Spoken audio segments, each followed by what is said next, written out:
Amen. Hallelujah. Magandang hapon po sa ating lahat. Magandang hapon po. God is good. All the time. God is good. Hallelujah. Nakakamiss po ang mga tatay noon, ano. Si Kuya Misael na po ba yun? Or si Kuya Bernard. Yan po yung mga, ano natin eh. Pag nag-God is good all the time, talagang, ang tawag doon, nakaka-encourage, nakaka-ano po ng, ano, no? Ng dugo, parang ganun. Energy, nakaka-energized. Amen. Hallelujah. Sino pong pinagpala ng Panginoon? Amen. Of course, lahat po tayo, syempre. Amen.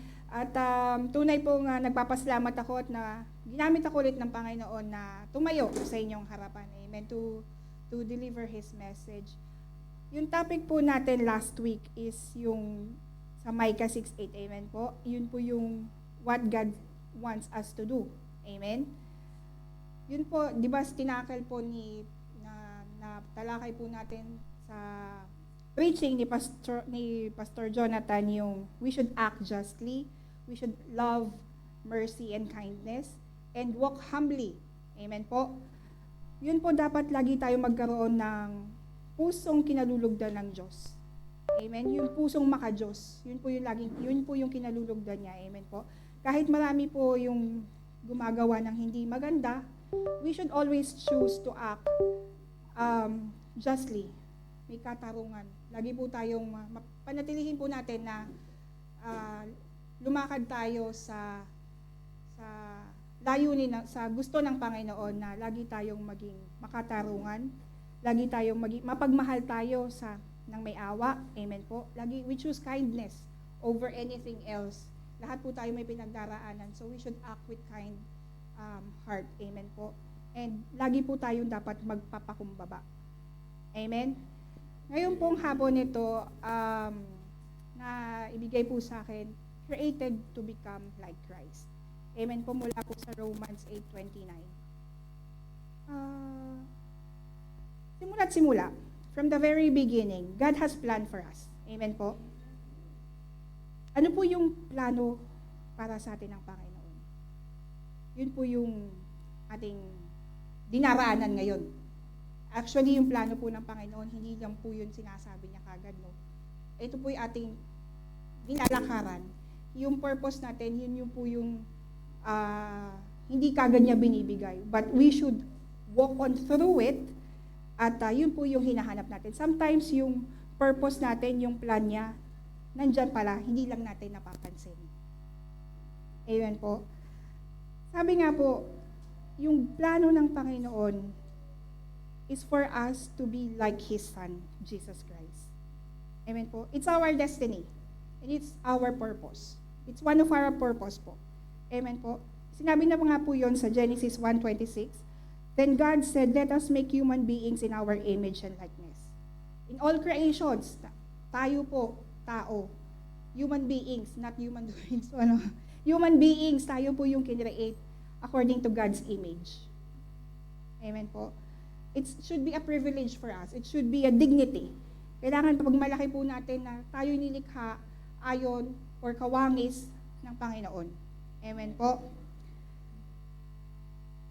Amen. Ang tahimik niyo po. Amen. Amen. Wala pong talagang nakatuto po kayo sa akin. Ang ganda ko po ngayong hapon na ito. Thank you, Lord. Amen. Amen.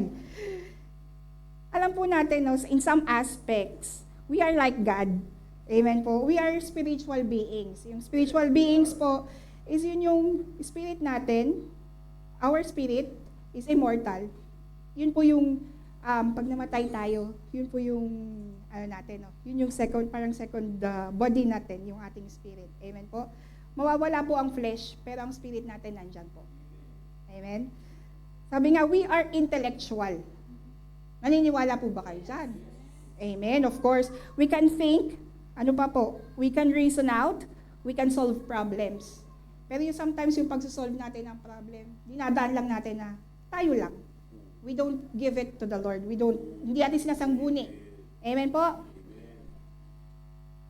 Ano pa nga po? We are relational. We can give and receive love. Tama po ba? Amen.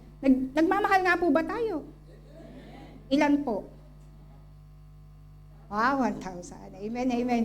Ang biro lang po. Siyempre, andyan ang ating pamilya, ang ating mga kaibigan. Minamahal po natin yung mga iyan. Amen po. Then, lahat po. Nagmamahal po tayo ng lahat, na lahat po tapat at wagas. Amen nga po. We have moral consciousness. We can discern right from wrong. Amen. Once we receive God, nagagawa na po natin yun. No? Nakaka-discern na rin po tayo ng ano ang tama at anong mali. But, it makes us accountable to God. Amen po. A person, believer, non-believer, we are created to the image of God, according to the image of God. Amen po. But then, that image has been distorted. Amen po. Nasira po yun. Nasira po, bakit? Na-damage po. Kasi nga po, because we have sinned. Dahil sa kasalanan na nagagawa natin. Sa kasalanan na minsan yun po yung nilalakaran natin, hindi yung purpose po, no? So, nasira po yung relasyon natin sa Panginoon because of sin. Amen? Yun nga po yung sa example ko po sa James 3:9. Amen po.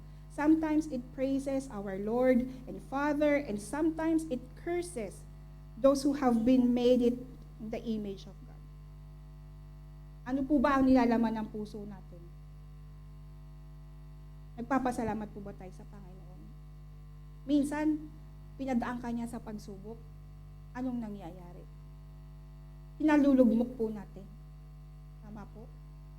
Hindi po natin na ina-acknowledge yung behind why we are going through that situation. Diba po? Yun po yung isang example doon na nagiging nadadamage natin yung relationship natin with the Lord. Amen? That's why God gave His only Son, Jesus Christ. To what? To restore us. To restore the image that we have lost. Pinadala niya, John 3:16, dahil sa pagmamahal ng Diyos. Amen po, John 3:16. For God so loved the world, He gave His only begotten Son. Amen? Whoever believes in Him shall not perish but have eternal life. Amen po? Amen. Amen. Kaway-kaway. Amen. But, sino nga po ba si Jesus Christ? Di ba siya yung image of God? Siya yung sa Colossians 1:15, Christ is the visible image of the invisible God. He existed before anything else was He existed before anything was created and is supreme over all creation. Amen po. Sorry po pala, hindi pala ako nagpipindot. Delay. Baka naka-off. Oo nga po. Sorry naman. Nagkamali lang. Amen, amen. Na-overwhelm. Amen. Tunay po napakabuti ng Panginoon. Ayan nga po, ang ating is mula sa Romans 8:29. For whom He foreknew, He also predestined to be conformed to the image of His Son, that He might be the firstborn among many brethren. Sa Tagalog po, sapagkat sa mula't mula pa ay alam na ng Diyos kung sino ang magiging Kanya at ang mga ito'y pinili Niya upang maging katulad ng Kanyang anak. Sa gayon siya ang naging panganay sa lahat ng maraming magkakapatid. Amen. Si Jesus Christ po ang ating kuya, big brother. Amen po. So God wants His children to bear the image and likeness of Christ, of Jesus. Amen po. Sabi nga po sa Ephesians 4:24, put on your new nature, created to be like God, truly righteous and holy. Amen. Pero let us be clear, amen. We will never become God. Amen po. Or even a God. Hindi tayo magiging Diyos, hindi natin maano po yun. It's a classic temptation po ni Satan na ginamit din po niya kay Adan at kay Eva. Amen po. Hindi po natin maaarok yung kapangyarihan niya, yung kanyang character, yung kabutihan niya, we can never be the same like God. He is one and only. Amen po. He is the one mighty. Amen? Sabi nga po sa Genesis 3:5, God knows that your eyes will be open as soon as you eat it and you will like be God, knowing both good and evil. Diba? Tinukso ni Satanas si Adan at si Eva. Bakit? Para po kainin yung prutas ng buhay. Tama po ba? Akala, kumbaga, doon po tayo nagkaroon ng unang kasalanan, yung hindi pagsunod. Dahil di ba sinabihan po ni Lord si Adan at si Eva, pwede niyong kainin lahat, wag lang po yung sa puno ng kaalaman, fruit of knowledge.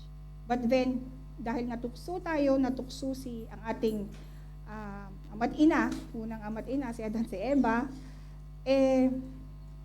nagkaroon na po tayo ng kasalanan. Doon po nagmula ang lahat ng kasalanan na nagkaroon tayo ng mga maling pananaw, maling pag-iisip, maling pananampalataya, although may faith. Amen po? Nakakalungkot po kasi marami pa rin po talaga yung mga katuruan na mali, nalilisya po tayo, no, na nalilihis tayo ng pananaw. But let's go back. We can never be like God. Okay? But we are created by God. We are creations. Amen po? Yung sa buhay po natin, yung pagpipilit natin na gawin, yung nais natin, yung desire ng puso natin, yung i-control yung mga bagay na hindi natin kayang i-control. Yung pagpupumilit natin sa buhay, gusto ko to, ito sanang mangyari. But iba pala po yung plano ni Lord. Amen po? Iba yung plano niya para sa atin. Hindi natin malalakaran yun if we will not surrender those plans, yung plano natin, pag di natin binigay sa Kanya, hindi natin malalakaran ng maayos. Amen po. Sample po dyan, di ba po sila, Ate Mean, hello Ate Mean kung nanonood ka. They consulted God on their plans. So it was maayos yung pagpaprocess po nila na kasi una pa lang sinurrender na nila kay Lord yung plano nila. And it prevails. Amen po. Yun yung sa Proverbs 19:21 sabi nga, you can make many plans but the Lord's purpose will prevail. Lagi po ang plano ng Panginoon ang maganda para sa atin. Amen po. Yung goal po ba natin sa buhay, kinonsulta na po ba natin ang Panginoon? Most of the time, hindi. Di ba po? Parang inaano lang natin yung sarili nating kakayanan. Kaya ko to, kaya namin to. Pero no. Kasi po yung purpose ni Lord, yung plano niya para sa buhay natin, iba. So we have to look for it. Sometimes nga, di ba, nabanggit ko na po, sometimes andyan na siya. Hindi lang natin napapansin. Hindi lang natin nakikita. Papadaanin ka niya nga sa kadami-dami, Ate Wilma, pang ilang gabi na, pangalawa na, padadaanin ka niya sa pagsubok para makita mo yung purpose niya. Yun yung ginagamit ni Lord. But not to stumble on that kind of situation. Amen po? Let us always remember that God created us with a purpose and for a purpose. Amen po? Amen? Amen. Amen. Thank you, Lord. Nitingnan ko lang po kung gising po kayo. Nakangiti naman po kayong lahat kaya okay lang.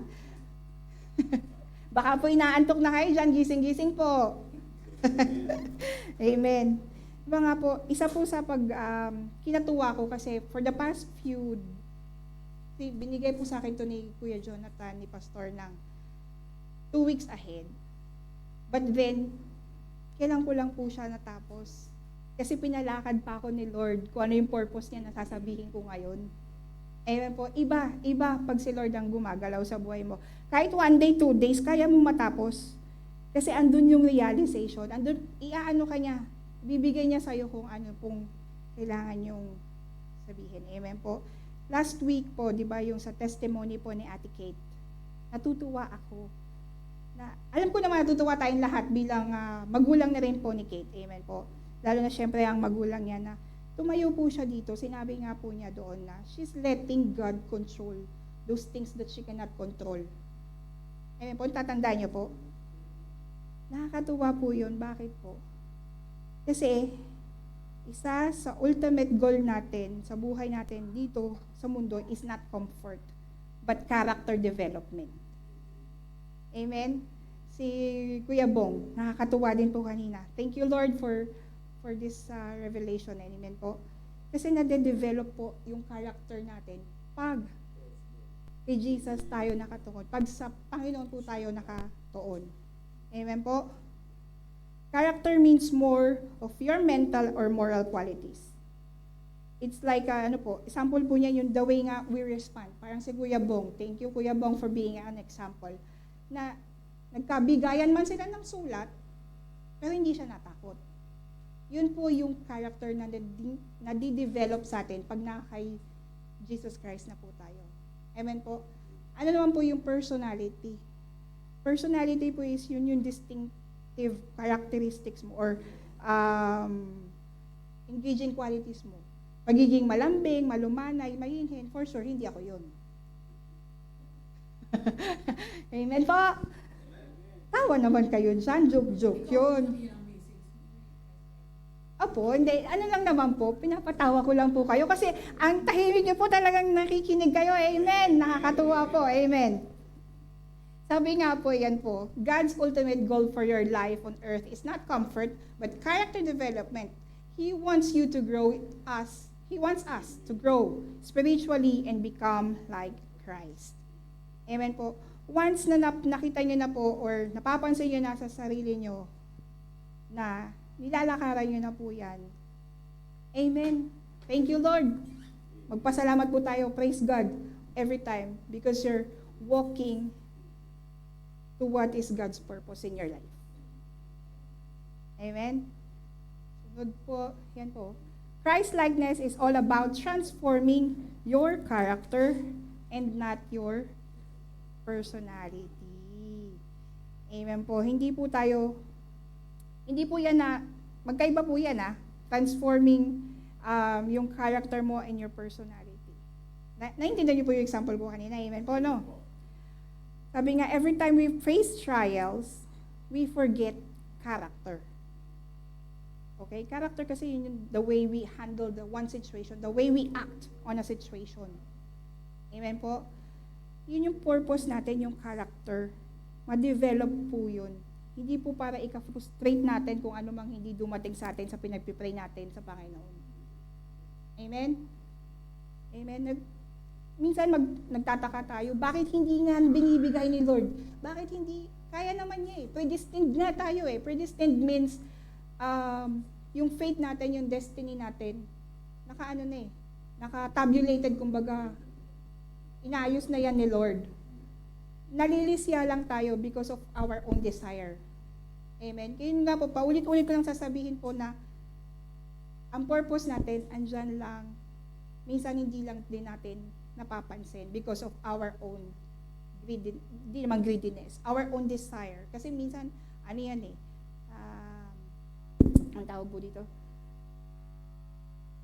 May tawag po dun nadideceive, na tayo, na nalilito. Amen po, nalilito tayo sa anong gusto natin. Tapos, yun yung pagpupumilit natin kasi andyan si Satan na, sige, ito ka magaling ka, matalino ka, paglaban mo, pero yung pala mali. Sa trabaho, sample natin dyan, madalas tayo, dahil tayo ay Pilipino, mga kasama natin, ibang lahi, sila may diploma lang, certificate, pero sino nagtatrabaho? Kasi tayo based on experience, di ba? Sabi ni Tito. Pero, wag po natin tingnan dun. Amen po. Wag po natin tingnan yung ganun. Actually, nasasabi ko po to because for the past few months, meron kaming iniintay sa office na mabago. Amen. Actually, pinagkaloob siya ng Panginoon. But then, hindi pa rin po ako kasali. Meron ako, pero konti lang. But then, nalungkot ako kasi yung mga kasama ko, na yung mga nagkaroon ng biyaya, nagkaroon ng pagtataas, ganyan, nagkaroon ng ano, sila pa yung galit kasi daw hindi nila deserve. Doon po ako nalungkot. And then I realized talaga na I'm developing character inside me. And unknowingly, ano niyo po yung puso niyo, no? I-test niyo po yung puso niyo. Unknowingly, that I'm walking through Christ-likeness. Yung pag-iisip ko na bago. Yung pag-iisip ko to act on that situation, na sabi ko, you should be thankful. You should be thankful that you have something. Even if you think you don't deserve. The company doesn't have reliability to give it to us all. Yun talaga. So, yung parang sabi ko, Lord, open their hearts. Open their hearts. Naupo talaga ako sa pwesto ko. Tapos, sabi ko, Lord, pinagdasal ko, open their hearts. Make them see what is good. Hindi pa ba sila masaya, kumbaga? Hindi pa ba sila nasayahan? Ano pa sila kung todo reklamo, ganyan. But then, I'm so thankful that God let me walk through that situation to stand up here in front of you and declare those. Amen. The character is more important kaysa kung ano yung nakukuha natin. Amen po? Pero syempre, nangangailangan tayo. Pero yung pangangailangan natin, always natin ibibigay sa Kanya. Amen po? Sabi nga, God's Spirit is working in you na, with us, if we think the other way around. Yung hindi na yung puro, kailangan ko to makuha, ganyan. Ito, mali, ganyan. Kung hindi na po kayo nakakapag-isip ng medyo ganyan, we are building ourselves to be Christ-like. Amen po? Amen? Ulitin ko lang po, we exist for God's purpose. And God give us time here on earth to build and strengthen our character for heaven. Amen? Character po. Yung mga, the way we act, the way we handle a situation, yun po importante, mas importante sa Panginoon. Amen? When we receive Jesus Christ as our Lord and Savior, we also receive the Holy Spirit. Amen po? The Holy Spirit's job is to produce Christ-likeness, character, in us through the process of sanctification. We cannot reproduce the character of Jesus in our own strength. Amen? Without the help of the Holy Spirit. Pag nararamdaman nyo na po yung pagbabago, amen po? Of course, sabi nga po sa Philippians 2:13, for God is working in you, giving you the desire and the power to do what pleases Him. Amen po? Christ-likeness is not produced by imitation but inhabitation. Hindi po natin na-imitate. Hindi po yun, yung character development, hindi po yun abrupt. Isinasabuhay po yun. Daily life. Gawin po natin. Pag-practicean natin everyday na isabuhay kung anong gusto ng Panginoon. Ano nga po ba yung halimbawa nun po is yan sa Beatitudes po, no? Mula Matthew 5. Amen? Pag nakikita na po natin yung ganyang attitudes from Beatitudes and from the fruit of the Holy Spirit. Amen? Yan po, nag-uumpisa na tayong lakaran ang gusto ng Panginoon sa atin. Amen po. Sabi nga, I have 3 points lang po this afternoon, no? Sabi niya, we must cooperate with the Holy Spirit's work. The Holy Spirit releases His power the moment you take a step of faith. Leap of faith, ate. Di ba? Yun yung madalas na sabihin natin, no? When we take the leap of faith, yun yung Amen. may backup ako sa likod. Amen. Thank you po.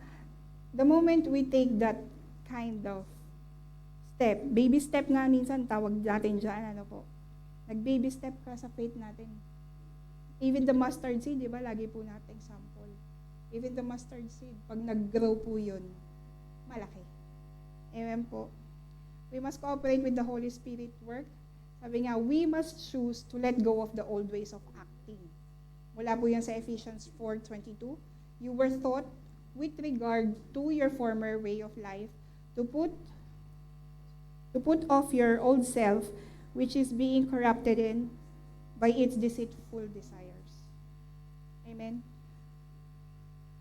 Yun nga po, sinabi ko na, pag iba na po yung ating nagiging pananaw, yun po yung first step. Not only first step, because we have faith. Diyan na yung faith, yung mind natin, nag-iiba na yung pananaw natin doon. We're letting go of our old selves. Ako na, I'm letting go of it na. No, na-let go ko na din po naman. Amen. Amen. Na-let go ko na din. Hindi na rin po ako masyadong magagalitin. Or impatient po. Yun po talaga yung, weakness ko. Diyan ako, lumayo ka. Amen. Sa pagiging impatient. But now, yung pinadaan sa akin ni Lord for the past few days, yung mga struggles, yung sa lola ko, yung para kaming, nasa waiting game din. Opo, tawa si PIC. Yung na hindi namin alam kung anong mangyayari sa kanya kinabukasan. Amen? Sabi ko lang lahat sa mama ko, sa papa ko, we should always pray. Pray lang, prayers kasi ang pinaka-powerful sa lahat.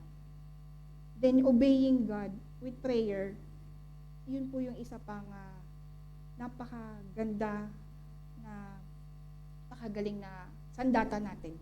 Amen po. Ngayon po, titestify ko lang si Lola, medyo nagkaroon ng energy. Naggaano siya.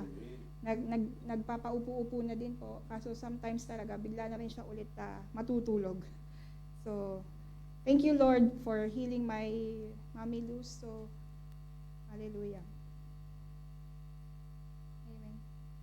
Sabi nga po sa pangalawa, we must change the way we think. Umulit na naman po ako, no? Doon po kasi, to be made in you in the attitude of your minds. Kasi po, pag nag-isip tayo ng masama, didiretso sa puso, hanggang sa mailabas natin masama.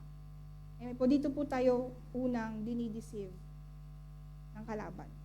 So we have to be careful of our minds and our hearts. We always need to guard our minds and guide our hearts. Amen po.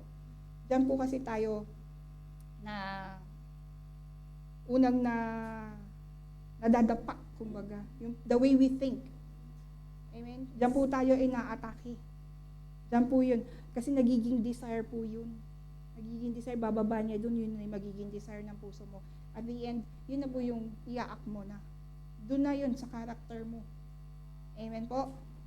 So number 3 po dyan sa point A, we must put on the character of Christ by developing new godly habits. Amen po? Amen po? Amen.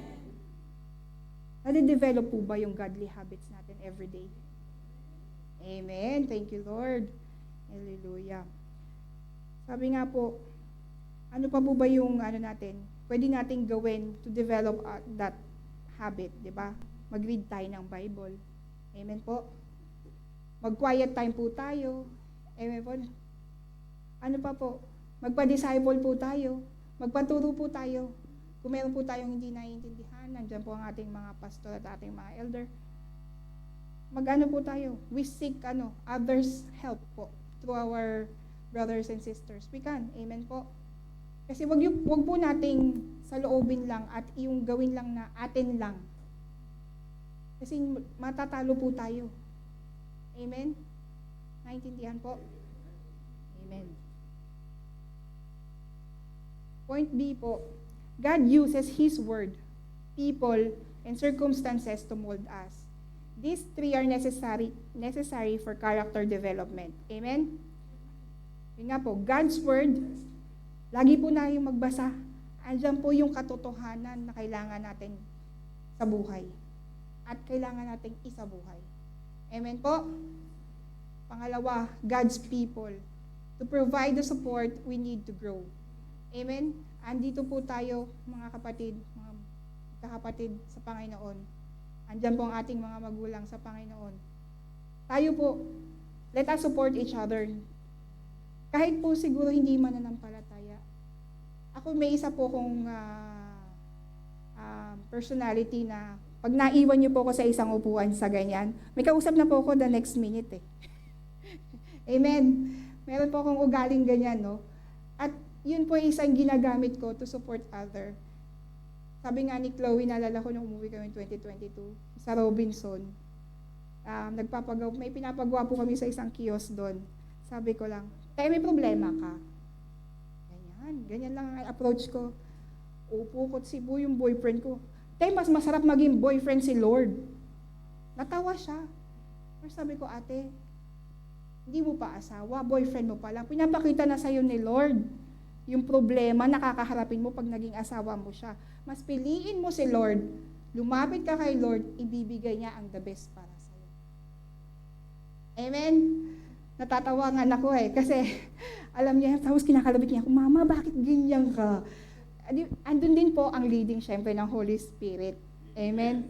Na kausapin ko siya, the way, yung personality ko lang, yung ganito, jolly-jolly, ganyan. Pero thank you, Lord, for using me. Kasi doon nabuksan yung malaman natin kung ano yung problema ng ni ate. No? Circumstances. To provide the environment, we need to practice Christ-likeness. Papadaanin tayo ni Lord sa mga bagay, sa sitwasyon na minsan para pakiramdam natin hindi nakaaya-aya. Pero hindi po yun yung gusto ni Lord sa atin. Dapat maramdaman po natin doon na yung circumstansyang yun, yung nangyayari sa buhay natin na yun, yun po is isa sa purpose ni Lord for us to develop our character. Amen po? Amen.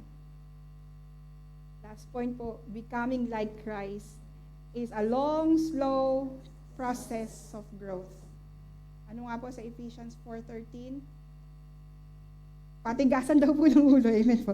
Sabi nga po, this will continue until we all come to such unity in our faith and knowledge of God's Son, that we will be mature in the Lord, measuring up to the full and complete standard of Christ. Brothers and sisters, hindi naman po talaga mabilis natin na-develop ang ating character. It's a slow process. Parang sabi ko nga kanina kay Jonathan nung lumabas kami, nagnilay-nilay. Parang siyang slow cooker. The more mong mahina yung apoy, the more mong mas masarap siyang diba? Dinadaanan yun ng pag gumagawa ka ng brisket, diba? Yung mga ganyan. Slowly but surely, when we walk through the process, hanapin natin yung purpose ni Lord sa buhay natin, we develop the character that we need to. Yun nga po yung sa Galatians 5 at saka po yung sa Beatitudes. Pag yan na po yung nakikita niyong lumalabas, unti-unti sa ating buhay, the way we act, the way we act and the way we makapagsalamuha sa iba, maki-interact, amen, is talaga naman pong we're walking, becoming to be like Christ. Nandun na po yung Christ-likeness. No? Amen po. Sa ating pong conclusion, amen. Art of Kintsugi, malamang marami na pong nakapanood dun sa isang interview yata ni Tony Gonzaga. Dun sa isang nalimutan ko po eh. Pero hinanap ko lang po siya kasi po yung kintsugi is also known as kintsukuroi or golden repair. Diba? It's a Japanese art po ng repairing broken pottery by mending the areas of breakage with urushi lacquer dusted mixed with powdered of gold, silver, and platinum. Tayo po, di ba? Example ko lang po yung vase na yan. Ano po ang purpose ng vase? Parang palamuti, decor, decor, or sometimes lalagyan ng bulaklak. But then nabasag siya. Nabasag. Amen po? Ngayon, bubuuin siya to the help of silver, gold, and pagbubuo-buuin siya ulit. Amen po? At ang mangyayari, naging mahal pa yung value niya. Sa atin po, bilang mananampalataya, bilang katulad ng Panginoon Hesukristo. Amen po? Dumadaan tayo sa proseso. Amen? Dumadaan tayo sa proseso. Yung pagkabasag-basag na yan po yung mga dinaraanan nating mga circumstances na yung kinaka-break natin, kinaka-down natin. Ganyan. But then let God hold us, to mold us. Kaya nga po potter ang Panginoon. Amen po? Hindi tayo maghihil, hindi tayo mabubuo ulit kapag hindi po natin sinurrender to sa Panginoon. Amen? Hindi tayo magiging maganda, hindi tayo magbubloom. Diba po? Pag hindi natin sinunod, inobey kung ano yung kagustuhan ng Panginoon sa atin buhay. Amen po? Maraming salamat po. Gusto ko lang po i-end yung aking kakanta, hindi pa. Magdadasal muna tayo, Chad. Amen po. I want to end it with a prayer po, no? Let us bow our heads. Thank you, Lord, for giving me wisdom and using me as a vessel, delivering your message this afternoon, Lord God. Thank you that we are gathered here in front of you, Lord God. Let us surrender to you our worries, our problems, our fears, and doubts. Help us to remember, Lord God, that you have a bigger and better plans for us. We are not asking you to make our life easier, Lord God, but we are asking you, please, God, to give us strength and courage to face all our struggles. We are letting go of our problems, Lord God, and asking you to handle it, Panginoon. We're asking you to heal us, to restore us, Panginoon, as we let go and surrender all this to you. In Jesus' name we pray. Amen and amen. Salamat po sa lahat ng mga nakasama natin dito sa church at doon sa live.